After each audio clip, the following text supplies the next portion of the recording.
Tu t'es juré à toi-même. Plus jamais. Plus jamais je ne m'impliquerai avec quelqu'un comme ça. Plus jamais je n'ignorerai les signaux d'alarme. Plus jamais je ne laisserai qui que ce soit me traiter de cette façon. Et pourtant, c'est arrivé de nouveau. Peut-être sous un emballage différent. Peut-être avec un visage différent. Peut-être avec des mots différents au début. Mais au fond, le même schéma. La même dynamique. Le même type de personne qui te trouve. Comme si tu émettais un signal. Un signal que seul EX semble capter. Et tu as raison. Tu émets un signal. Un signal qui a été installé en toi bien avant que tu aies conscience de son existence. Un signal que les neurosciences contemporaines peuvent maintenant détecter, et que Jung a cartographié psychologiquement il y a presque un siècle. Mais voilà ce que personne ne te dit. Le problème n'est pas que tu attires les narcissiques. Le problème est que tu ne sais pas pourquoi tu les attires, et tant que tu ne le sauras pas, le schéma se répétera. Aujourd'hui, je vais te montrer exactement ce qui se passe, pas avec des théories vagues, avec des données neuroscientifiques précises, avec la psychologie des profondeurs de Jung, et avec un protocole pour enfin briser ce cycle. Mais avant, je dois t'expliquer quelque chose qui va changer à jamais ta façon de comprendre les relations. En mai 2024, des chercheurs ont utilisé l'apprentissage automatique pour cartographier les réseaux cérébraux associés au narcissisme. Ce qu'ils ont découvert était perturbant. Le réseau identifié englobait des régions des lobes frontal, temporal et pariétal, y compris des zones impliquées dans la cognition sociale et l'empathie. Mais le plus important, ce réseau se superposait de manière significative avec le réseau du mode par défaut, DMN. Le réseau du mode par défaut est le réseau cérébral responsable de la pensée autoréférentielle. C'est la partie de ton cerveau qui pense à toi-même, qui construit des narrations sur qui tu es, qui traite les expériences émotionnelles. Qu'est-ce que cela signifie? Cela signifie que le narcissisme n'est pas seulement un schéma de comportement, c'est un schéma structurel dans le cerveau, une façon spécifique dont l'esprit s'organise autour du moi. Mais cela va encore plus loin. Le réseau du mode par défaut est également responsable du traitement de ce que les autres pensent de nous. C'est pourquoi le narcissiste est si obsédé par l'image et la perception externe. Et c'est pourquoi il a constamment besoin de validation. Son cerveau dépend littéralement du feedback externe pour maintenir sa structure narrative. Jung a identifié cela des décennies avant les neurosciences. Il a appelé ça l'inflation du moi. Quand le moi devient si central qu'il consomme toute l'énergie psychique, quand la persona, le masque social, se fond avec l'identité, quand il n'y a plus de différence entre qui la personne est réellement et qui elle prétend être. Et cette structure psychologique, cette organisation neuronale, crée une faille spécifique. Une fin pour quelque chose que le narcissiste ne peut pas générer intérieurement. Une fin qui ne peut être étanchée que temporairement par une autre personne. Et c'est là que tu entres dans l'équation. Mais voici la partie qui t'implique directement. Des chercheurs ont découvert que les empathes et les narcissistes ont quelque chose de surprenant en commun. Non seulement la chimie cérébrale semble similaire, mais les deux luttent avec la régulation du système nerveux et se tournent vers les autres pour les aider à réguler leurs émotions. La différence critique réside dans la façon dont ils le font. Le narcissiste évite les émotions des autres pour ne pas avoir à gérer les siennes. L'empathe absorbe les émotions des autres, souvent sans conscience, comme une stratégie de survie. Et c'est là que le schéma commence. Jung a expliqué cela à travers le concept d'ombre complémentaire. Il a observé que le narcissiste et l'empathe fonctionnent comme les deux faces d'une même pièce émotionnelle. L'un blesse les autres pour éviter sa propre douleur. L'autre absorbe la douleur d'autrui pour éviter son propre pouvoir. Relis ça. L'empathe absorbe la douleur des autres pour éviter son propre pouvoir. C'est la clé que la plupart des gens ne comprennent pas. Tu n'attires pas les narcissistes parce que tu es faible. Tu attires les narcissistes parce que, à un certain niveau, tu évites ta propre force. Et le narcissiste, qui est un spécialiste pour détecter le pouvoir non revendiqué, voit en toi exactement ce qu'il désire, mais ne parvient pas à accéder en lui-même. Jung appelait ça la projection de l'ombre. C'est une danse psychologique parfaite, où les parties rejetées de chacun trouvent un foyer temporaire chez l'autre. Mais pourquoi toi, spécifiquement? Pourquoi toi et pas une autre personne? La réponse se trouve dans ton enfance, et les neurosciences modernes peuvent expliquer exactement comment cela fonctionne. La plupart des empathes ont grandi dans des environnements où ils devaient gérer les émotions des autres. Parents, frères et sœurs, figures d'autorité, ils sont devenus les pacificateurs, les réparateurs, et les éponges émotionnelles, pas parce qu'ils l'ont choisi, parce que c'était nécessaire pour survivre. En 2024, le docteur Alan Shore a expliqué dans le Huberman Lab que l'hémisphère droit du cerveau domine le développement au cours des 24 premiers mois de la vie. Et cet hémisphère est responsable de la communication non verbale et de la syntonie émotionnelle. Si, pendant ces mois critiques, tu as été le régulateur émotionnel de ta famille, ton cerveau s'est développé différemment. Tu as littéralement construit des circuits neuronaux dédiés à détecter, absorber et traiter les émotions des autres. Et ces circuits ne disparaissent pas à l'âge adulte. Ils restent actifs, scannant constamment l'environnement émotionnel, captant des signaux que les autres ne perçoivent même pas. Huberman a expliqué dans l'épisode sur les relations que notre système nerveux apprend des schémas de connexion dans les premières années et les répète ensuite automatiquement pour le reste de la vie, à moins que nous ne les reprogrammions consciemment. Si tu as appris que l'amour signifie prendre soin des émotions des autres, ton système nerveux va automatiquement rechercher des situations où tu peux le faire. Il va se sentir à l'aise dans l'inconfort. Il va interpréter le chaos comme de l'intimité.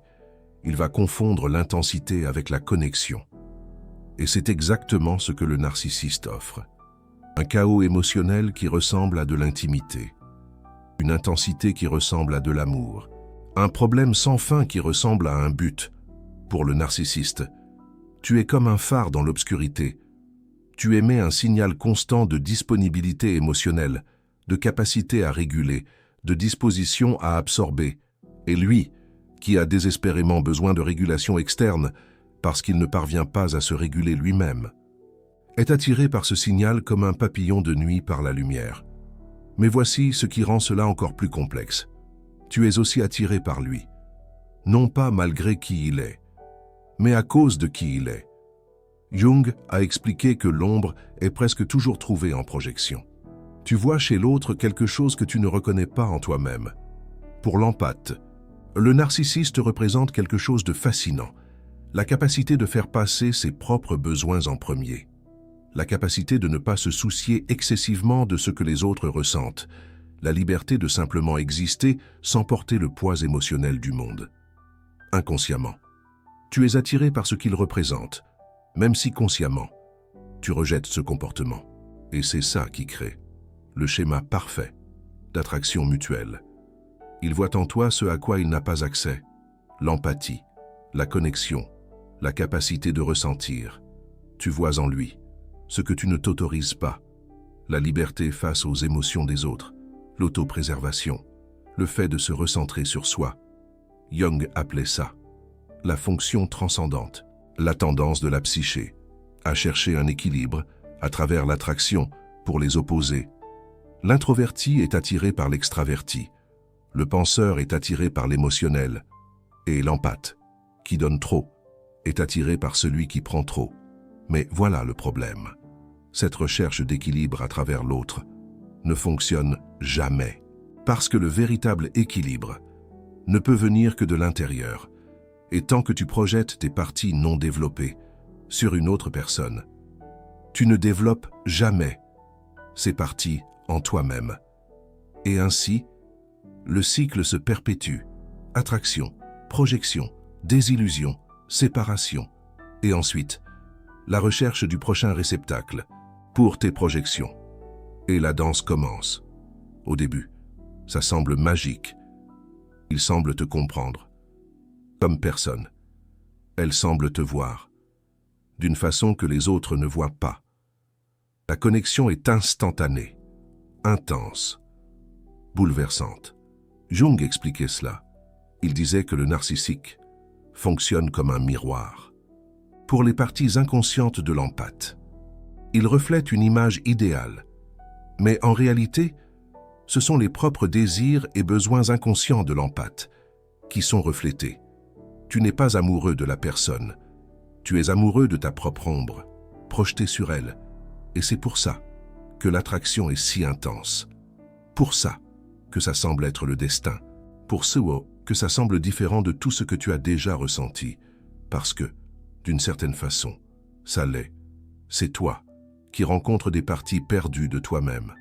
Des parties que tu as réprimées. Des parties que tu as rejetées. Des parties qui attendaient d'être vues. Le problème, c'est que ces parties sont vues à travers un miroir déformé.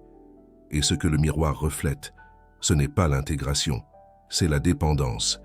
Mais calme-toi, parce que maintenant vient la partie qui change tout. Il existe une raison neurologique spécifique pour laquelle tu continues à répéter ce schéma, même après l'avoir reconnu. Et cette raison vient à voir avec la façon dont ton cerveau traite la récompense et la menace. Huberman l'a expliqué dans plusieurs épisodes, que le système dopaminergique, le système de récompense du cerveau, ne répond pas seulement aux choses positives. Il répond à l'incertitude, à l'imprévisibilité, aux récompenses intermittentes. Et qu'est-ce que le narcissique offre? Exactement ça.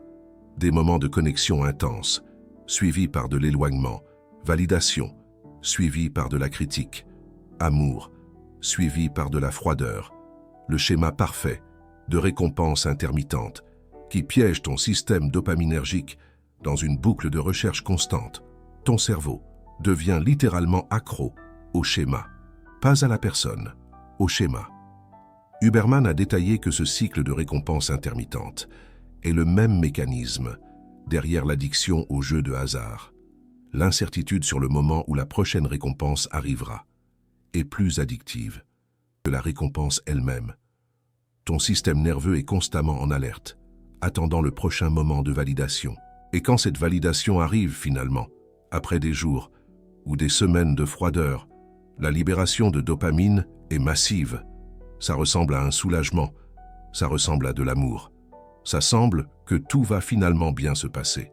Mais ça n'arrivera pas, parce que le schéma est conçu pour ne jamais satisfaire complètement. La satisfaction complète mettrait fin au cycle, et le narcissique a besoin du cycle pour te maintenir prisonnier. Et ça explique pourquoi tu continues à attirer le même type de personnes. Parce que ton cerveau a été conditionné à rechercher ce type spécifique de stimulation. L'imprévisibilité, qui semble insupportable, est aussi, neurologiquement, irrésistible. Mais voilà la bonne nouvelle. Les schémas neurologiques peuvent être reconfigurés et les schémas psychologiques peuvent être intégrés. Jung avait un mot pour ce processus. Il appelait ça l'individuation. C'est commencer à voir l'ombre comme elle l'est réellement. Pas comme quelque chose à éviter, pas comme quelque chose à projeter sur les autres. Ça mais comme une partie de toi qui a besoin d'être reconnue, intégrée, transformée. Et les neurosciences contemporaines nous donnent des outils pratiques pour faire exactement ça. Mais avant de te révéler le protocole, je dois te montrer quelque chose que Jung a découvert sur la structure psychologique du narcissique. Parce que comprendre cela va complètement changer comment tu vois ce schéma. Jung et ses disciples ont décrit la structure psychologique du narcissique comme une poupée russe de défense. Au cœur, il y a une honte profonde. Cette honte est couverte par des couches de grandiosité. Et la grandiosité est masquée par un faux moi, soigneusement construit et présenté au monde. Ça explique pourquoi les narcissiques réagissent souvent avec colère quand ils sont confrontés à de l'émotion authentique ou de la vulnérabilité. Ces qualités leur rappellent ce qu'ils ont travaillé si durement à supprimer. Mais voilà ce que ça signifie pour toi. Le narcissique ne t'a pas choisi aléatoirement. Il t'a choisi parce que tu représentes tout ce qu'il a réprimé, ta capacité à ressentir, ta disposition à être vulnérable, ta connexion avec des émotions profondes, à un niveau inconscient. Il est aussi attiré par toi que tu l'es par lui. Il voit en toi ce qu'il a perdu, ce qu'il a sacrifié pour construire ses défenses, ce qu'il désire mais n'arrive pas à atteindre. Et pour un moment, à travers toi, il sent qu'il peut avoir ça de nouveau. Le problème, c'est qu'il ne le peut pas. Pas de cette façon. Pas à travers toi. Parce que ce dont il a besoin, ce n'est pas d'absorber ton empathie. C'est de développer la sienne. Et c'est quelque chose que tu ne peux pas faire pour lui. Et ça nous amène au cœur du schéma. La raison pour laquelle il se répète. Tu continues à attirer des narcissiques parce que, à un certain niveau, tu crois encore que tu peux les guérir, que ton amour suffit, que si tu donnes assez, absorbes assez, régules assez, ils vont finalement changer. Ce n'est pas de la faiblesse. C'est l'ombre du soigneur blessé. C'est la partie de toi qui a appris dans l'enfance que ta valeur venait du fait de prendre soin des autres, que tu étais aimé dans la mesure où tu réussissais à réparer, calmer, absorber. Et cette croyance, cette programmation profonde, est le signal que tu émets, le signal que le narcissique détecte avant même que tu n'ouvres la bouche. Des chercheurs de l'université de Surrey ont découvert quelque chose de fascinant. Quand nous nous mettons à la place d'une autre personne et imaginons une situation de son point de vue, nous traitons en fait cette situation en utilisant les mêmes parties du cerveau que nous utilisons. Pour traiter nos propres expériences, nous expérimentons automatiquement la situation, comme l'autre personne l'expérimenterait. Pour l'empathe, c'est amplifié. Tu n'imagines pas seulement comment l'autre se sent, tu sens comment il se sent. Et cette capacité, cette habileté extraordinaire, est exactement ce que le narcissique recherche, parce qu'il ne peut pas ressentir adéquatement. La recherche a démontré que les personnes atteintes de troubles de la personnalité narcissique présentent des anomalies structurelles dans les régions cérébrales liées à l'empathie. Plus précisément, elles ont moins de matière grise dans l'insula antérieure gauche, la région associée au fonctionnement cognitif, à la régulation émotionnelle, à la génération de compassion et d'empathie. Le narcissique, à un niveau neurologique, est incapable de faire ce que tu fais naturellement. Et il le sait. Inconsciemment, il le sait. Et c'est pour ça qu'il te cherche. C'est pour ça qu'il te trouve. C'est pour ça qu'il semble reconnaître en toi quelque chose que les autres ne voient pas. Or, il voit ta capacité. Et il veut l'utiliser. Pas par méchanceté, par désespoir. Par une fin qu'il ne peut satisfaire seul. Et maintenant vient la question qui va déterminer si tu continues dans ce schéma, ou si tu en sors enfin. Es-tu prêt à arrêter d'essayer de guérir les autres et à commencer à t'intégrer toi-même? Parce que c'est la seule issue.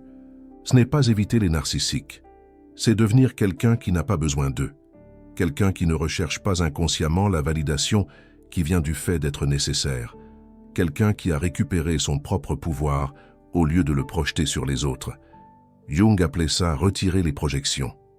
Et c'est le processus de reconnaître que ce que tu vois chez l'autre est en réalité une partie de toi-même qui a besoin d'attention. Selon la psychologie jungienne, il faut identifier et accepter notre ombre. Alors voici le protocole. Le protocole d'interruption du schéma en 5 étapes. Étape 1. Reconnaître le signal. La première étape est d'identifier exactement quel signal tu émets. Et cela requiert une investigation honnête de ton enfance. Demande-toi quel était mon rôle dans ma famille d'origine. Étais-je le pacificateur, le médiateur, le réparateur, le régulateur émotionnel, la personne que tout le monde consultait quand les choses devenaient difficiles? Si la réponse est oui à l'une de ces questions, tu as développé des circuits neuronaux dédiés à détecter et à répondre aux besoins émotionnels des autres. Ces circuits sont actifs maintenant, à cet instant précis, scannant l'environnement. Et le narcissique réussit à détecter ça. Pas consciemment, instinctivement. Il sent que tu es quelqu'un qui va absorber, réguler, prendre soin.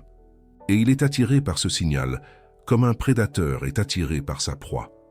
C'est un peu comme un phare dans l'obscurité. La pratique ici est simple mais puissante.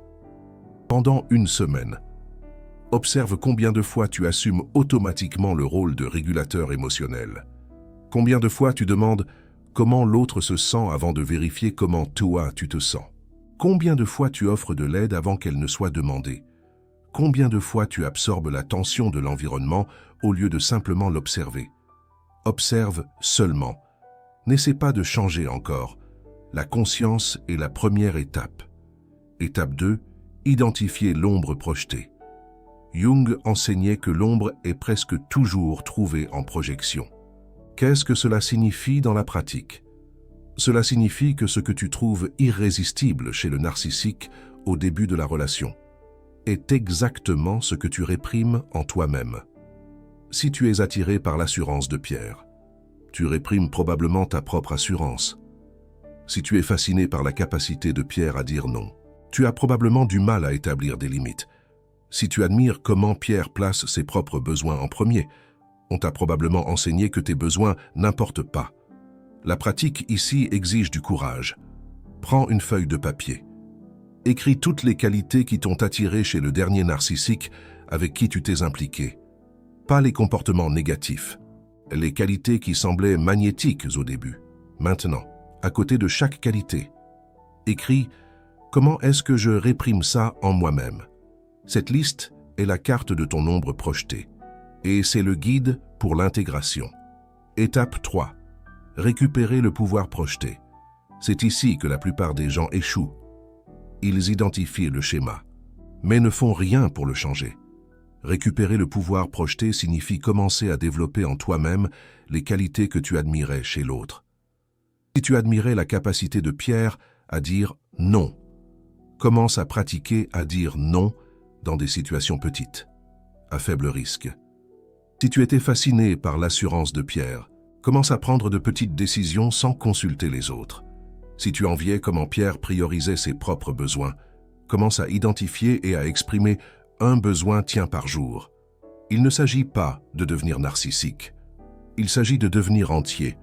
Il s'agit d'intégrer les parties de toi qui ont été rejetées, pour que tu n'aies plus besoin de les projeter sur les autres.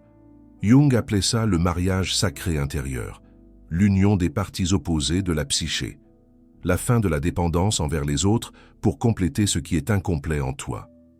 Étape 4. Reprogrammer le système de récompense. Tu te souviens de ce que Huberman a expliqué sur la dopamine et la récompense intermittente? Ton cerveau a été conditionné à rechercher le schéma d'imprévisibilité que le narcissique offre. Pour sortir de ce cycle, tu dois consciemment reprogrammer ce que ton cerveau considère comme récompense. La pratique ici est contre-intuitive. Au lieu de rechercher l'intensité du chaos émotionnel, commence à rechercher le calme de la prévisibilité.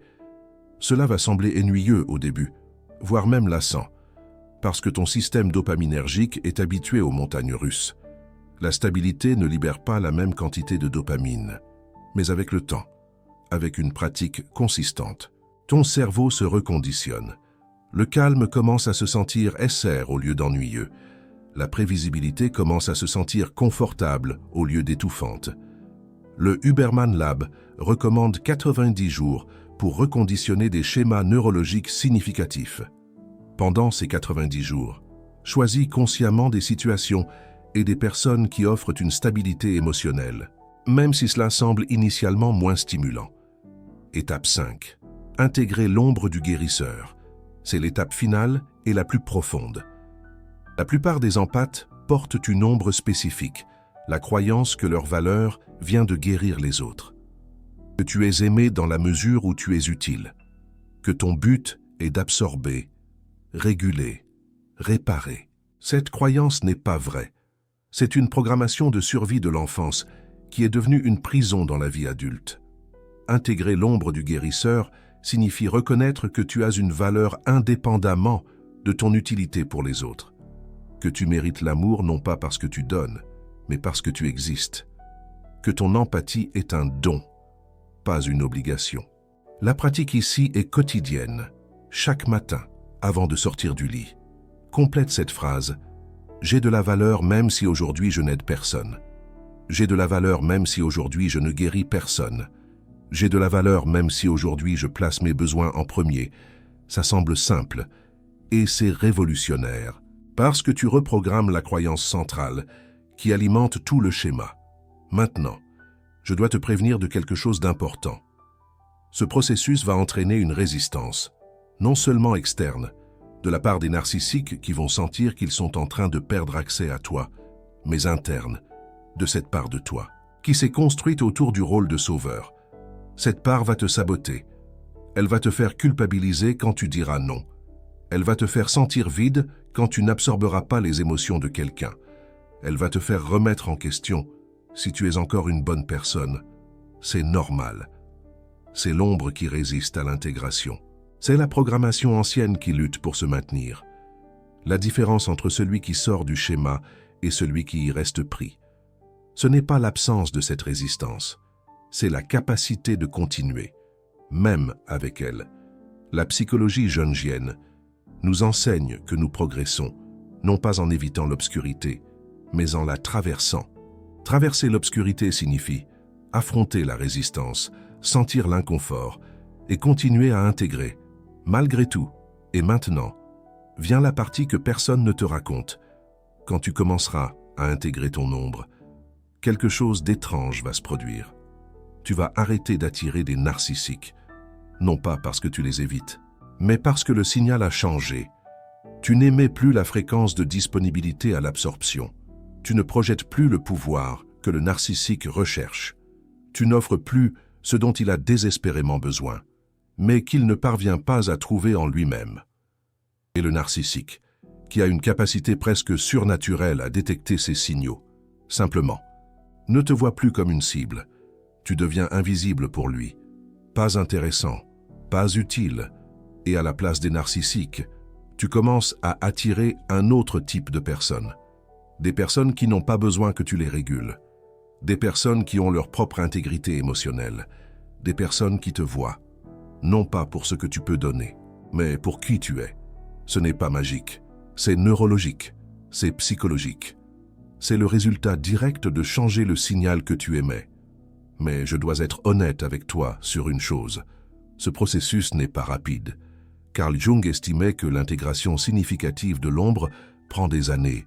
Les neurosciences contemporaines suggèrent au moins 90 jours pour reconditionner les schémas basiques. Mais les schémas profonds d'attachement peuvent prendre plus de temps. Et durant ce processus, tu peux encore rencontrer des narcissiques. Tu peux encore sentir l'attraction ancienne. Tu peux encore retomber dans le schéma occasionnellement. Quand cela arrivera, ne te condamne pas. Traite ça comme de l'information. Qu'est-ce que cette situation révèle sur les parties encore non intégrées? Où le signal est-il encore émis? Qu'est-ce qui a encore besoin d'attention? Chaque rencontre avec un narcissique, après avoir commencé ce travail, est une opportunité d'apprentissage. Une indication de l'endroit où l'intégration est encore nécessaire. Et avec le temps, ces rencontres se font moins fréquentes. L'attraction diminue, le schéma se dissout. Non pas parce que tu l'évites, mais parce que tu t'es transformé.